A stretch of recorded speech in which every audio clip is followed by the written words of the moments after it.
Alors, moi, je m'appelle Jérôme Roulier. Aujourd'hui, je suis président du club taurin d'Amou. C'est une association dans laquelle je suis depuis maintenant près d'une vingtaine d'années. J'ai tout simplement succédé à mon oncle qui, quand il a décédé, il a fallu que quelqu'un reprenne. Ça a été plus ou moins moi le désigné. J'ai commencé, moi, à écarter à 15 ans à l'école taurine. Donc, c'était en 99. J'ai écarté jusqu'en 2015. Mon père était écarteur aussi.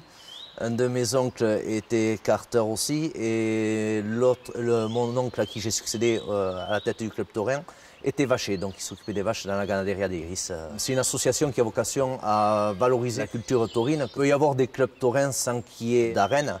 C'est juste des associations qui vont se réunir pour aller voir des spectacles ailleurs. Eux n'ont pas les structures pour organiser les spectacles, donc leur vocation est plus d'aller voir les spectacles. Nous, ici, ça va être vraiment l'organisation. Moi, j'ai un travail à côté. Alors moi, je tourne à fraiseur. Alors ça, et à côté, je fais des extras aussi en restauration. Dans l'association, on est une cinquantaine. Après, il y a les membres actifs. Ceux-là où on est une petite quinzaine. Où là, c'est pendant une semaine, 2 semaines, tout préparer, tout mettre en place pour que le jour J, ça se passe bien. Et une fois que c'est fini, il faut ranger, voilà. C'est pas une obligation d'être actif. Il y a des gens sur qui on ne peut pas compter tout simplement parce que ils sont là avec le plaisir, avec leur sourire, ils amènent beaucoup de choses humainement, mais qui physiquement ils ne peuvent pas faire d'autres choses. C'est le problème aujourd'hui, on n'arrive pas à avoir des jeunes dans les associations qui veulent s'investir. Parce que c'est énormément de temps, du temps pris sur les loisirs, des temps pris sur une carrière qui maintenant est de plus en plus étouffante dès le départ. Il y a la partie course andaise, où il y a la ganaderia, il y a la quadrilla. Ça, c'est une chose. Mais après, il faut un speaker, il faut une sonorisation, il faut des secours, il faut un docteur, il faut une musique. Il ne faut pas oublier de payer l'assassin, il ne faut pas oublier de payer les assurances, il ne faut pas oublier de... C'est beaucoup de choses, beaucoup de paperasse. Et organiser une course andaise, c'est un sacré chiffre. Donc on va organiser des repas pour essayer de faire rentrer un peu de sous. Et on organise aussi un vide-grenier. Je vais dire la subvention principale, c'est l'entretien des structures. Vous voyez, on est sur une piste parfaitement préparée. C'est le personnel communal qui est venu entretenir la piste. Après, aujourd'hui, on essaye de vivre par nos propres moyens. Je fais aussi des visites des arènes, mais c'est surtout pour expliquer ce qu'est la course andaise, ce qu'est une arène de course andaise. Et surtout, je le fais gratuitement. Parce qu'aujourd'hui, je considère que la culture doit être accessible à tout le monde. L'argent ne doit pas être un frein. Par contre, s'il laisse une pièce, ça va pour le club taurin. Ce genre de monument, là, ça a été construit en 1954. Alors moi, on est quand même sur une structure monumentale, même si c'est basique. Il y a un architecte qui dirigeait les travaux, mais c'est les gens du village qui ont construit ces arènes, qui ont monté les blocs les uns après les autres, qui ont coulé le béton, c'est petit à petit. Rien que le cadre, il est quand même extraordinaire. Aujourd'hui, moi, je préfère être sous des platanes que sous une verrière. Donc Alexandre Duterme, j'ai 35 ans.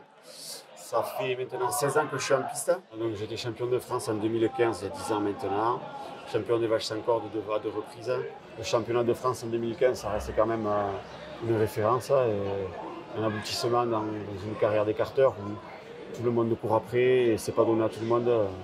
Tout le monde n'est pas champion de France, donc c'est vraiment ancré aussi, c'est marqué sur le bouclier, mon nom est dessus, donc c'est un honneur aussi. Je suis maintenant actuellement chef de quadrilla, donc je m'occupe de l'organisation de la course, je fais quelques écarts s'il le faut, mais je fais maintenant partie des anciens, donc je suis là aussi pour donner mon expérience, et organiser et planifier la course.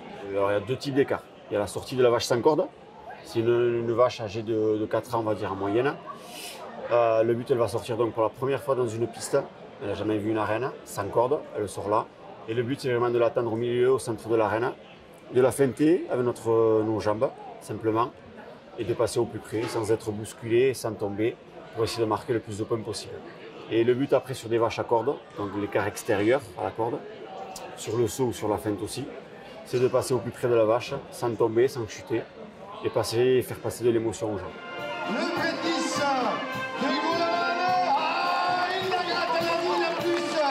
Le lot de vaches, c'est le groupe de vaches qu'on va amener le jour J de la course.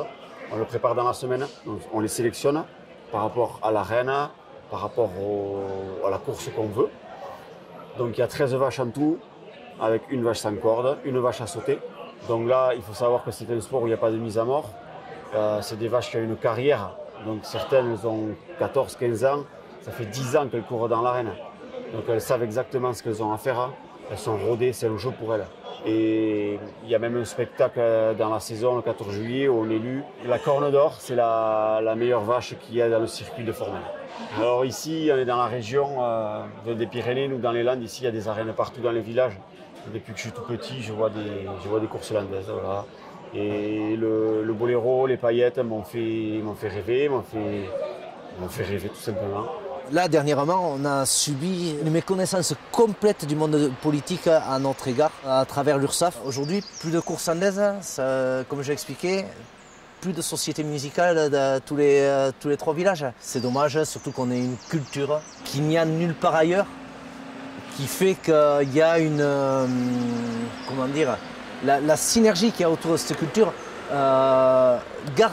fait qu'on est un des rares territoires pour moi où on garde ce côté humain, le respect de chacun, l'entraide, puisque un copain qui est au sol, on va l'aider. En piste, il ne doit y avoir que des copains. C'est un homme, s'il est pris, on va le sauver. Point. Des bons souvenirs, j'en ai plein. Et c'est ce qui montre aussi la valeur de ce sport. En 2013, j'ai eu un malheur familial, j'ai eu un enfant qui est né sans vie. Le lendemain des obsèques, j'étais en piste. Ce jour-là, j'avais toute l'équipe qui était avec moi, autour de moi, et j'ai fait la meilleure course de ma vie. Et j'ai affronté un bétail que je n'aurais pas affronté en temps normal, parce que j'en avais rien à faire du jugement du public qui aurait dit ouais, il est passé loin, c'est pas bien. J'en avais rien à faire. Ce jour-là, j'étais là pour me vider la tête. J'ai fait ce que j'avais à faire. Je l'ai bien fait, donc finalement, et du coup, je suis content de l'avoir bien fait. Et c'est aussi une valeur de ce sport-là où vraiment on est capable d'une cohésion. On vit ensemble, on est souvent ensemble, donc on se supporte plus, on s'aime, on s'apprécie, c'est une vie de famille.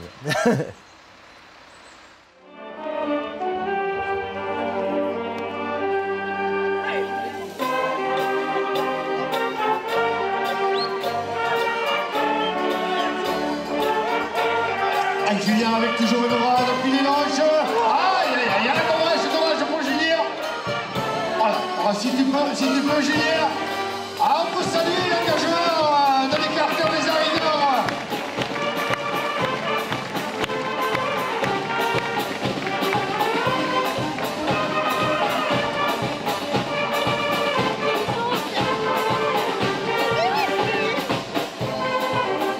Retour face au lange.